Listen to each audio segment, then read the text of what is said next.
उपस्थित सर्व सज्जन श्रोत्याची माफी मागून सांगतोय. चालू असणारं हे स्वरूप वर्णन भावार्थ रामायण ग्रुपवरती 2 तास 12 वाजल्यात मी एकट्यानं सांगितलंय. त्यावेळेस ग्रुपवर हजर असणाऱ्या 100 जणांनी हे कथानक ऐकले. त्यामुळं उक्त घेतलेलं आमची जबाबदारी 12व्या अध्यायात संपली. खरं सांगतो, फक्त ओघानंही ब्रह्मपत्रात स्वरूप वर्णन आलंय म्हणून सांगायचं आहे. उक्त घेतलं होतं कुणासाठी? त्या 100 जण ऐकण्यासाठी. कारण 4-5 महिने आम्ही प्रयत्न केले तेव्हा हे ब्रह्मपत्र इथपर्यंत आले. कशामुळं? दररोज 100, 10, 100, 110 आत बाहेर काढणारे म्हणून 120 ग्रुपवरती हजर आहेत. त्यांच्यासाठी ऐकलं होतं. मग कथा त्यावेळेस तुम्ही ऐकलेली आहे सुंदर पद्धतीने. आता काय धावत्या मोगानं ऐकायचं आहे. त्यामुळे तेच कथानं खरं जे स्वरूप वर्णन 12व्या अध्यायात झालं. हिता असणारे हनुमंत सांगतो, माते माझ्या रामाच्या कपाळाने कस्तुरीचा गंध लावलाय मला. कस्तुरी कुठं आहे? तर कस्तुरी असणाऱ्या मृगाच्या नाभीमध्ये कस्तुरी असते. मृग नक्षत्राचा पहिला पौर्व स्थानाच्या पाठीवरती पडतो, तो ठेप त्यावेळेस ओंगार नावाच्या नाभीवरून जमिनीवरती पडतो. जमिनीतला सुगंध हलण्याच्या नाकामध्ये जातो. आतली कस्तुरी प्रज्वलित होते आणि सुगंध द्यायला लागते. दिवसभर साईला वैरा फिरतं, पण त्याच्या जवळच असून त्याला कळत नाही सुगंध आपल्याच नाभीतून येतोय. याचा अर्थ लक्षात घ्या. ते हरण मारलं आणि त्याची मोठी काळजी रामाला लावली. वहीचा अर्थ झाला. वहीचा मतीचा अर्थ काय? हरणच मारलं. पण कुठलं? जस अहंभावाचं हरण मारतो त्यावेळेस सोहम नावाची कस्तुरी मिळते. कुछ पाने के लिए कुछ होना पड़ता है. आपोआप काही मिळत नाही. हरणच मारले. अहंकाराचं हरण मारलं. रामाच्या अर्थी सगळ्याची पाठ आहे बघा. देहांभावे रावण लुटणे. अहंकाराचा रावण जोपर्यंत मारत नाही तोपर्यंत मायेची सीता महाराणी मिळत नाही. रामायण 2 ओळीत संपलं.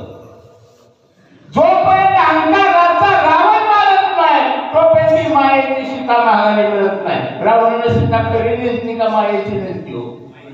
मग मायेचीच महाराणी आणायला हा गेलाय आणि मायेची आणायचे म्हणून अहंकार मारावा लागतो. अशा अहंकाराचा हानी मारलं तेव्हा सोहमाची कस्तुरी मिळाली. ती कस्तुरी उघडली आणि माझ्या रामाच्या कपाळाला लावले मातेवाचा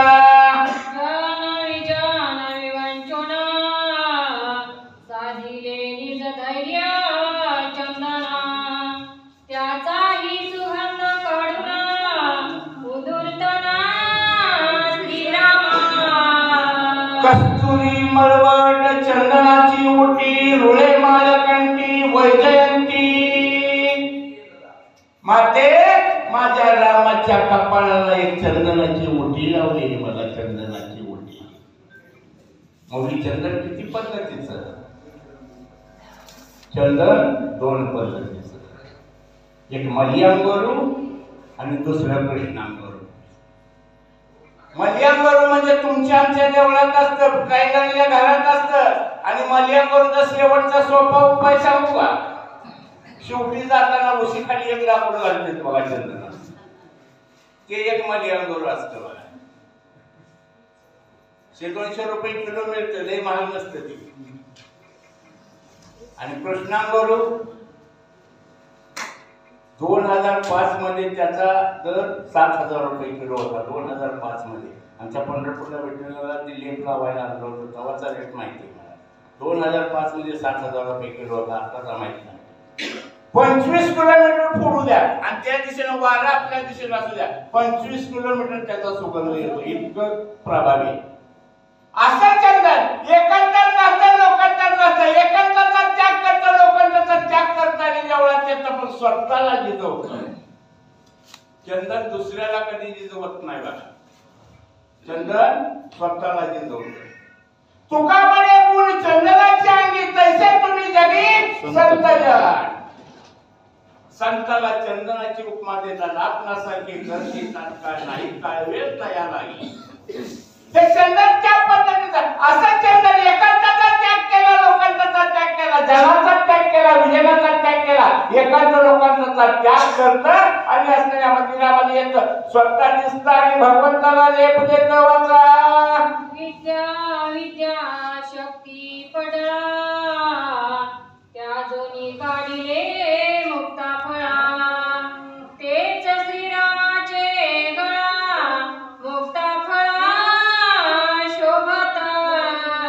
विद्या अविद्या शक्ती पडळ,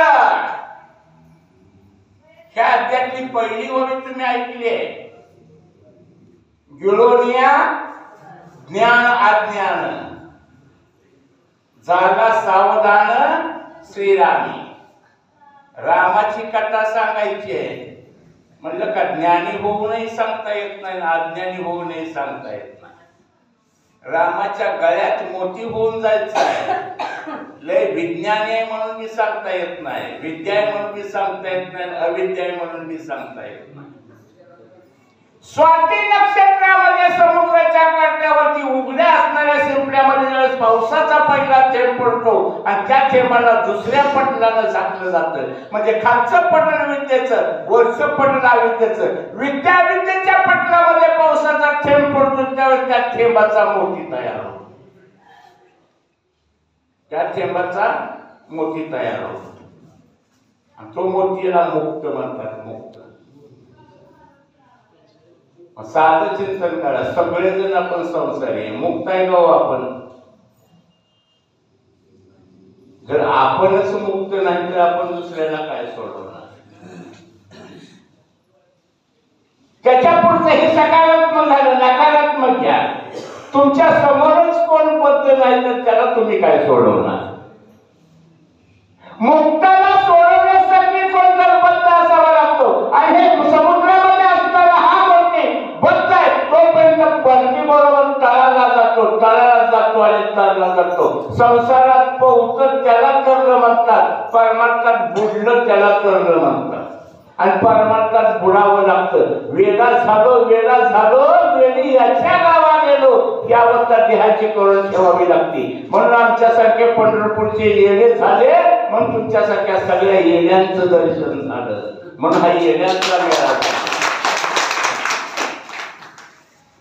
हा खेळ नव्हता सोपा, हा मांडायला लावलाय कोणी? ह्या सगळ्या ग्रुपच्या प्रत्येक सदस्यांना हा खेळ मांडायला लावलाय. त्यामुळे सगळ्याला विनंती करतो, ज्यावेळेस ग्रुपची सुरुवात झाली त्याच्या दुसऱ्या दिवशी मी सरांना सांगितलं होतं, एका अटीवर मला ग्रुप मध्ये घ्या, कमीत कमी 10 शक्त्यावस्तूर ग्रुप थांबला नाही पाहिजे. आणि ह्या अटीवरच ग्रुप काढलाय. 30-40 सदस्य झाले तरी समाधान मानणारे आणि माणसं आज प्रत्येक दिवस ग्रुप लॉक होतोय, ग्रुप बंद होतोय. आपल्याला 8 दिवसामध्ये दुसरी लिंक काढावी लागते. याचा अर्थ तुमचं सगळ्यांचं ग्रुपवर असणारं प्रेम, त्या प्रेमामुळे हे रामायण, त्या प्रेमामुळे हे प्रेम झालो. म्हणून वेडा झालो वेडा झालो. कधीही लक्षात घ्या, बाबर महाराज किती जरी ओळीच्या बाहेर गेला तर ओळीतच ओळी संपवतो. मी बाहेर गेलो तरी ओळीतच येतो. म्हणून वेडा झालो. पण ह्या वेड्याच्या गावाला तुमच्यासारखी वेडी आली, तुमच्या चरणाचं दर्शन आम्हाला लागलं की आम्ही आमचे नशीब समजतो. म्हणून या पद्धतीनं तो मोती मुक्त होतो. मुक्त झाला ना बिना दोऱ्याचा, म्हणजे मोत्याला छिद्र नसतं. आता कोण कशाची मोती बांधायला लागलं, ज्याला मोत्याचा अर्थच कळत नाही. तो बोलतो 4-5 काय काय त्यांचा गळा भरून बांधतो, तो त्याचा अर्थ कळला. ज्याला छिद्र आहे तो मोती कसा, छिद्र पडल्यावर मोती राहिला कसा? मोत्याला छिद्र नसतं. अशी मोती तत्वाच्या हारामध्ये गुंफला जातो. आणि तत्वाच्या हारामध्ये गुंफले की तत्वाच्या बाहेर जात नाही. आणि असा तत्वाला गुंफलेला मोती माळा रूपाने माझ्या रामाच्या कंठामध्ये आहे. अशा माझ्या गळ्यामध्ये मोत्याची माळ आहे. माऊली वाचा. ओंकार तोची कबुकंठ, तेथून वेदा वाहती वाट, गरजती विधी वादे उद्भट, तोही प्रकट ठिकाणी. होती प्रकट ठिकाणी. माते माझ्या रामाच्या गळ्यामध्ये कंठ आहे. म्हणजे कंठ कंठ मान आणि छाती याला जोडणारा जो भाग आहे ना, त्याला आपल्यामध्ये कंठ म्हणतात. आणि आपल्यामध्ये त्याला आपण मान घसा बिरड. स्पीकर वाले आहेत का आमचे महाराज आहेत? कोणतं महाराज असले तर ठीक आहे, आणि फिकरवाले असले ना, असल्या कौतुकाला मी लय पटाळलो. 35 वर्ष ह्यांना मी पहिल्यांदा ओळखतो. कोणतं थोडं लांबायला घालत तुझ्या माझं काय लागते शक्ती एखादी सांगणार मी तू का करतोय मी त्याची काय येते. तू त्याचा आवाज तर कमी करणार, आवाज तर वाढवणार, एकीकडे बघणार, एकीकडे काय करणार. कटाळलोय असल्या औषध नाही बोलून पिळते. माझ्या रामाचा कंठ कसा आहे, कंकू कंठ. कंकू म्हणजे शंकाच्या आकाराचा माझ्या रामाचा कंठ आहे, आणि त्या कंठातून ओंकार ह्या मूळ शब्दाची निर्मिती झाली, आणि त्या ओंकार रूपी मूळ शब्दातून वेदाची निर्मिती झाली. म्हणून वेदाला कोणी लिहिणारा नाही. कोणी जर सांगितलं लिहिलंय विद्वान झाला, व्यासपीठावर सांगतोय ह्याला वेद लिहिला, मला का खाटलीशी त्याच्या मुस्काडीत द्या, तुला काय ज्ञान आहे मला. वेदाला कोणी लिहिलंय का? वेद रामाच्या कंठातून निर्माण झाले. म्हणून आजही जर एखाद्या गोष्टीची सत्यता करत नसेल तर वेदामध्ये बघतात, प्रमाण दाखवल्याचा आपोआप करतात. असे वेद, अशा वेदाची निर्मिती रामाच्या कंठातून झाली, आणि त्या कंठातून झालेल्या निर्मितीला पुढे असणाऱ्या ब्रह्मदेवानं ते त्रिकांडी केलं. ब्रह्मदेव तपश्चर्या करीत असताना भगवंताला हंस रूपाने येऊन असणाऱ्या भगवंतानं त्या ब्रह्मदेवाच्या कानामध्ये वेद सांगितले. ब्रह्मदेवानं त्याले कर्म, उपासना आणि ज्ञान होती प्रकट त्रिकांडी म्हणले होते. त्या कर्म, उपासना आणि ज्ञानानं तुमच्या आमच्यासाठी वेद आणले. कर्मानं मनशुद्धी, ज्ञानानं आवरण शुद्धी आणि असणाऱ्या विक्षेप शुद्धी, अशा असून कर्म, उपासना आणि ज्ञान ह्या तिन्हीने केलं, मग ते त्रिकांडी झाले. म्हणून वेद तुम्हा आम्हालाही कळायला लागले. वाचा तवपद तत्वपदातीत हृदयपद सदोदित साधु चिद्रत्नी रत्न खचित लखलखित निज तेजे. माझ्या रामाच्या असणाऱ्या छातीवरती एक पदक आहे. मला पदक कशाचं आहे? साधू चिद्रत्नाचं पदक आहे. संसारामध्ये किती पदक? साधा अभ्यास करा.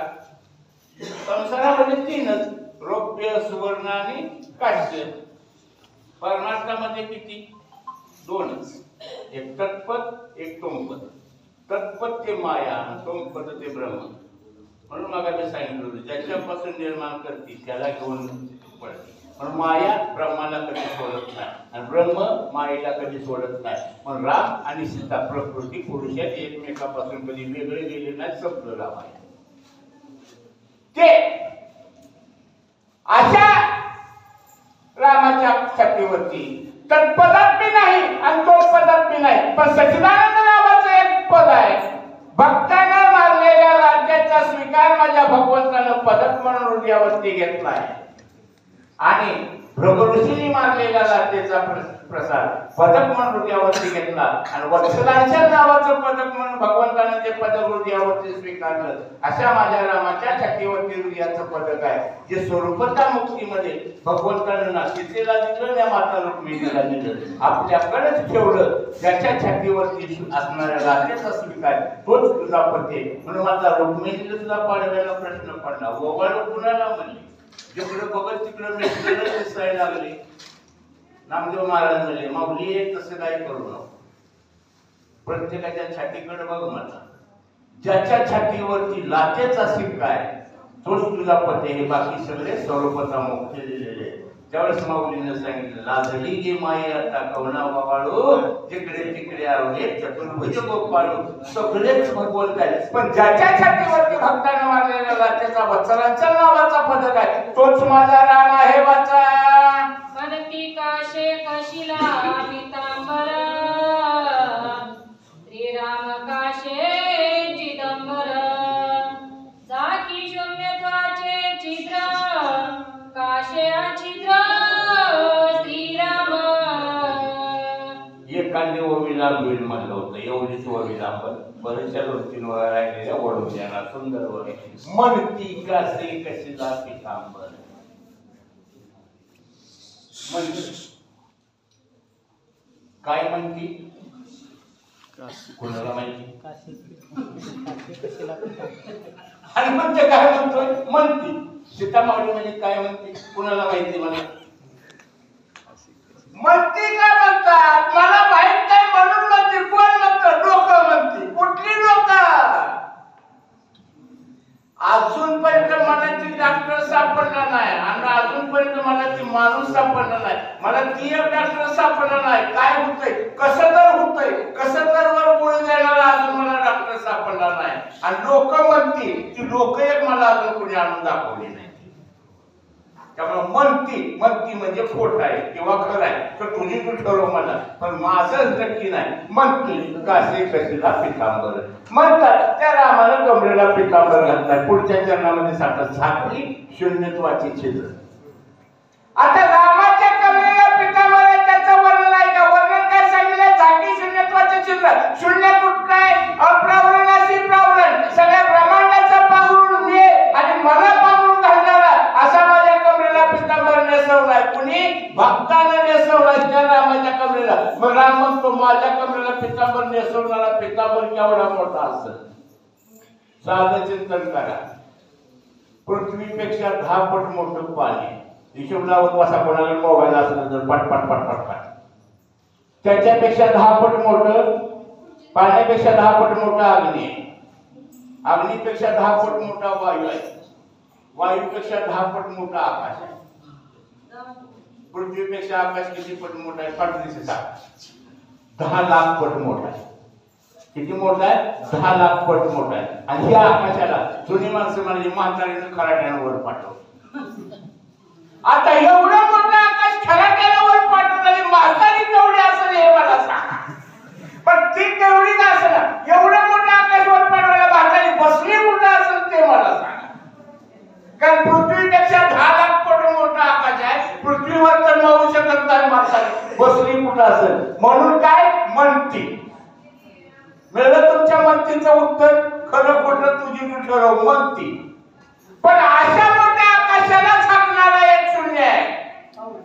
त्याला नभाचं शून्य म्हणतात. आणि त्या शून्याला झाकणारा पितांबर माझ्या भगवंताने नेसलाय. तो भगवंत केवढा मोठा असेल त्याला पितांबर केवढा लागला असेल. म्हणून हनुमंत म्हणा म्हणती कासे कशीला पितांबर. पण ही मनाई कोणता आहे म्हणतात. नेसला का नाही खरं नाही. मनाई कोणता आहे म्हणजे असा पितांबर माझ्या भगवंताने कमरेला नेसलाय. तो ब्रह्मांडाचा असणारा छिद्र झाकतो. म्हणून कासे अछिद्र श्रीराम. रामाला छिद्रच नाही मावली. कारण हे वर्णन असणाऱ्या सगुण निर्गुणाच आहे. अर्धी बवी सगुणाची अर्धी बवी निर्गुणाची. सगुणामध्ये म्हणलं तर सुंदर ध्यान उभा होतेवरी. निर्गुणाचं वर्णन करायचं म्हणतं हरिहा व्यापक अशा काळामध्ये मना अगोचर बुद्धी स्वामी माझ्या कृपानिधी तुकामध्ये श्री विठ्ठल. एक दगडाचा गोल कोंडा आहे त्याच्यामध्ये राम दिसतोय. त्या दगडाच्या गोंड्याचं वर्णन काय करणार. त्याला छिद्र कुठं जात नाही. कारण चराचरामध्ये व्यापक भगवंत आपण म्हणतो. हरी एका हरीचं हरिने ठाऊर इथं कोठे. भगवंत सगळ्या ठिकाणी आहे. तर त्या दगडामध्ये देव आहे. जरी असणारा नकारात्मकतेने असेल निर्गुणाने असेल पण देव आहे. त्या निर्गुण रूपामधल्या देवाला छिद्र कुठं आहे. म्हणून त्याला छिद्र श्रीराम असा माझा राम आहे वाचा.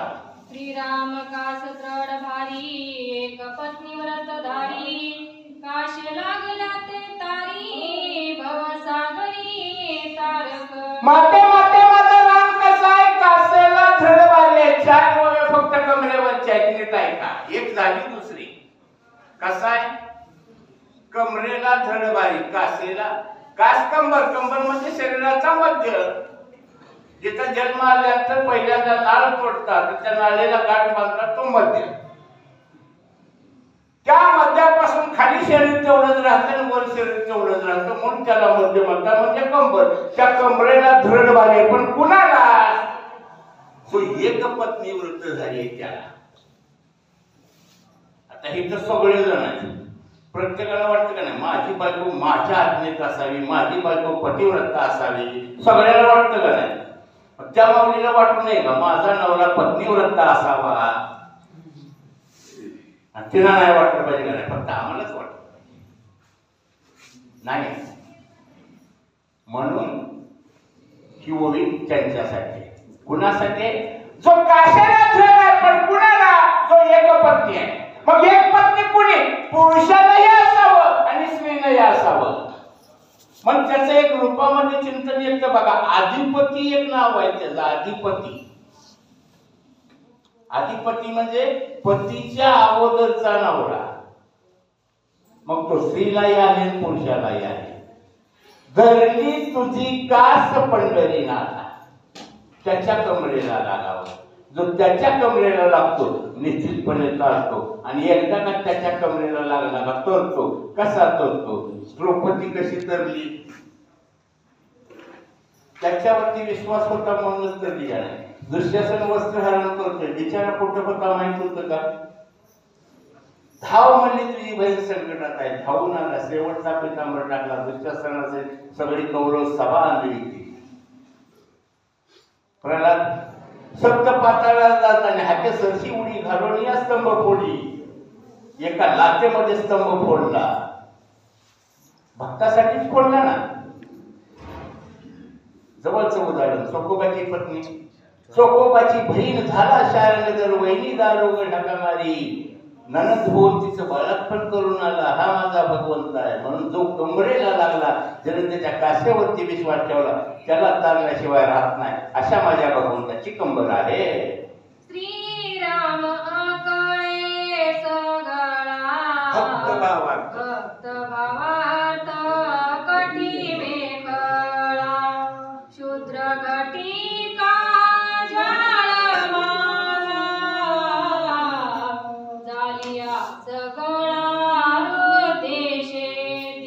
माते माते माते माझ्या रामाच्या कमरेला कोरडोड्यामध्ये राम बांधलाय. मला कुणी बांधलाय? आता बांधतो कोण? एक तर पत्नी बांधते, नाहीतर आई बांधते. अजून पत्नीने बांधण्याच्या अवस्थेत माझा राम नव्हता. अरे कसा नव्हता? ज्या दिवशी राज्याभिषेक व्हायचा त्याच मुहूर्तावर विचारला वनवासाला जावं लागलं. म्हणजे राजा झाला नाही त्याची बायको त्याला काय त्रास दिलो? राजा झाला असता तर त्रास दिला असता, हे दे ती दे म्हणून. मग बांधतो कोण? आई बांधते. माते माझ्या रामाच्या कमरेला कडदोड्यामध्ये राम बांधला. किती मोठा कडदोडा आहे, साधं चिंतन करा. आता आपला राम असला तर 3 फूट धरू, लयच मोठा असला तर 4 फूट धरू, 5 फूट धरू, बरे 10 फूट धरू. 10 फुटाच्या कडदोड्यात बसल एवढा राम आहे का?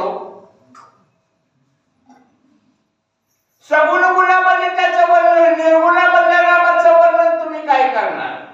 पुढे ते चिंतन येणार आहे. रामाचं छान सांगताना राम केवढा आहे ते कळणार. तळातळाच्या 7व्या तळामध्ये असणारा पाय पृथ्वीवरती नाभि, कंठापासून वर 21 वर्ग आहे. हे मातेला दिसलं ज्यावेळेस ती उकळाला बांधायला लागली तेव्हा. यशोदा उकळाला बांधते. घरातली काणी संपली, दारातली संपली, गुराच्या संपल्या, द्वारकेतल्या सगळ्या गावाच्या काण्या संपल्या. बिचारा 4 फूट शिल्लकच राहायचं त्या मारुतीच्या शब्दासारखं. संपूर्ण लंकेची कापड संपली पण 4 फूट शिल्लक बांधलं नाही. तसं 4 फूट शिल्लकच राहायचं. गाणे भूत झाली यशोदाच्या स्वर बघितलं तर मस्तकच दिसेल आणि हनुवटी दिसायला लागली. 21 स्वर्गापर्यंत मस्तक करतात.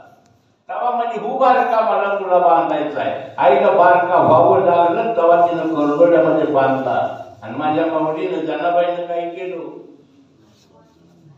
धरीला पंढरीचा चोर घरा बांधून या चोर भक्ताला बांधून देतो, नाहीला बांधून घेतो. भक्त बांधतो का? हृदय बंदीखाना केला तेव्हा आत विठ्ठल कोणीला. पण हृदयाच्या ठिकाणी महादाकाशाच्या ठिकाणी एक पोकळी निर्माण करावी लागते आणि त्या पोकळीमध्ये भगवंताला जागा असावी लागते. तिथं आत्माराम राहावा लागतो. असा माझा राम हृदयामध्ये आहे. मग तो राम असणाऱ्या मातेने बांधला. मग त्या रामाच्या कमरेला एक करदोड आहे आणि त्या करदोड्याला जिथं बांधला तिथं रिद्धिसिद्धी उलट्या तरंगत आहे. उलट्या का? कारण तुझ्या पायाकडे पाहायचं आहे. तुझ्या पायाचे सुख आहे ते कुठलं नाही. अशा माझ्या रामाच्या कमरेला करदोड आहे. प्रभू रामचंद्र भगवान की जय. झाली एवढी सेवा भगवान परमात्मा प्रभू रामचंद्राची करणे. तुम्हाला सर्व